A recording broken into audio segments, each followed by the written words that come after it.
Do I use this mic? Can you guys hear me? Yes. Well, now that I've been intimate with every woman in this room, I'm worn out. Got no more bite. I've used up girls, but anyway, I feel like I can confess a few things. And this happened to me in Mexico years ago. We were down there on a picture called 5 Card Stud. And Bobby was with me. And we met an old rancher down there from Texas. He had gone into Mexico during the war. I think they ran him out of Texas or something. His name was Mac Howard. He was a good guy. And he was cattle ranching down there. And he used to come by the Mexico courts to our bar there and drink with us. And got to know him real well, because we all drank a lot. And he come by one Friday, and he says, he's sitting there with his drink, and he says, listen now, he says, I want you to come and see my ranch. He had a cattle ranch way up in the hills there. He says, I'll come by tomorrow, Saturday, after work, pick you up. I said, fine, Mac, I'll be ready. So we worked Saturday, I came on in, and old Mac came by to get me, and I wasn't feeling very good. But I didn't want to turn him down, the old Texas cowboy. And he says, ready? I said, yeah. So we go about the airport. Got this plane, we flew out there.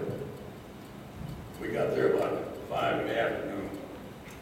And the woman that took care of his house had put on a big pot of beans. Ham and beans. So Mac broke out that pot and set it on the table. And also he put a great big bottle of tequila there. So we were eating those beans and drinking that tequila and lying to each other and telling stories. About midnight, he says, you ready to turn in? I said, yeah. So I went to bed, I just wasn't feeling good at all. Got up the next morning, and I'm really feeling bad. And I'm thinking, how the hell can I get out of this ride? And the whole stomach is rumbling and growling and causing me fits. But I can't turn on back down. You know, the old pal, good cowboy. So he says, you ready? And I said, yeah, I'm ready. So I got up and walked out, and we went out to the barn, and a couple of his cowboys had our horses saddled up. Now, I didn't know this, but Mac he had something over 100,000 acres down there. I mean, he had a big ranch. He says, okay, you ready? I said, yeah, we'll take a little ride around the ranch and I'm on. So we mounted up, we started out, and it's just old flat country down there. No trees, no gullies, you can't hide. My stomach was really starting to bother me.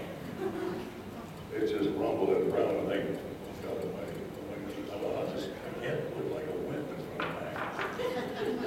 And I'm reaching the saddlebag, no paper, nowhere to hide anyway. So we kept riding. I figured, well, we'll get back to that ranch house pretty soon. And Mac says, how do you like it? I said, boy, this is a treat, Mac. Thanks a lot. I'm pretty pleased to be out here. And you know, I'm sure you've all been there, little gas starts to build up. You can feel it just rumbling around in there. It doesn't want to be there. And man, I was suffering on this back there. So we kept riding, and I looked, there's nowhere out there possibly hide. And I'm really feeling bad. I'm just about ready to die. And we've been out there like 4 or 5 hours. We topped a little ridge like this. And old Mac says, look at there, ain't that pretty? I said, what? I stood up the stirrups. I went, and she let go. Oh, no. I said, yeah, boy, that's a beautiful sight down there. He's over there a little ways. I don't think he heard anything. And now I got 2 choices. I can either get off and walk, or I can sit down and ride. My boots are about a third full. So he says, you ready? I said, yeah. I sat back down. We rode in. I got off in front of the house. I said, I'll be back in a minute. And that walk from the horse into the house was tough. But I made it in there. Got in the bathroom and took my boots off, my pants off, my shorts off. And I cleaned myself up as much as I could, take it off. I put the boots back on, I took my shorts and threw them over a bush out the back so nobody could see it. And I walked out of the house into the yard, and I heard something in the barn. And I walked over to the barn, and here was old Mac and these two cowboy hands of his, and they were dying. I mean, laughing. And old Mac turned to me and said, "Don, I gotta hand it to you. You're one tough cowboy." He knew what the hell happened. All the time. We'll tell some more stories, I suppose, later on today or something. I know Kent's got some. The shittiest story. All right. I have it. That's it.